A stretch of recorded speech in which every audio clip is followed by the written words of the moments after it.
দিনটা ছিল ভোটের দিন।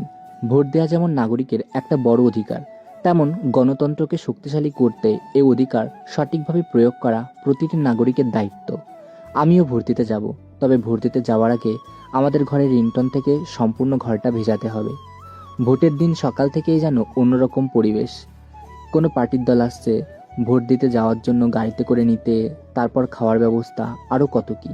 জানি না তোমাদের ওদিকে কেমন কি ব্যবস্থা বা কেমন কি হয়, তবে আমাদের গ্রামে কিন্তু এমনই হয়। তোমার একটা ভোট বা তোমার যে কত দাম সেটা ভোটের দিন আসলেই বোঝা যায়। আমি আমার সম্পূর্ণ কাজ সেরে তারপর ভোটের স্লিপ এবং ভোটার কার্ড নিয়ে বেরিয়ে পড়েছি ভোট দিতে, সাইকেলে করে। এক একটা ভোট সত্যি অত্যন্ত গুরুত্বপূর্ণ আমাদের সরকার গঠনের ক্ষেত্রে। কারণ আমরা কোন সরকারকে এগিয়ে নিয়ে যাব সেটা একদম আমাদের ব্যক্তিগত অধিকার, এবং কাকে ভোট দেব সেটাও ব্যক্তিগত অধিকার। এবারের ভোটটাও একটু কড়াকড়ি, কোনো বিশৃঙ্খলার সৃষ্টি হয়নি।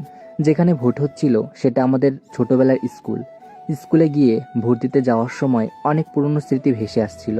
ভোট তো দিলাম, এবং দেশের নাগরিকত্বর যে একটা অধিকার সেটাও সম্পূর্ণ করলাম। তবে আগাম সরকারের কাছে একটাই অনুরোধ, আমাদের শিক্ষা ব্যবস্থা এবং চাকরি ব্যবস্থা যেন আরও উন্নত হয়। তোমাদের কি মতামত জানিও।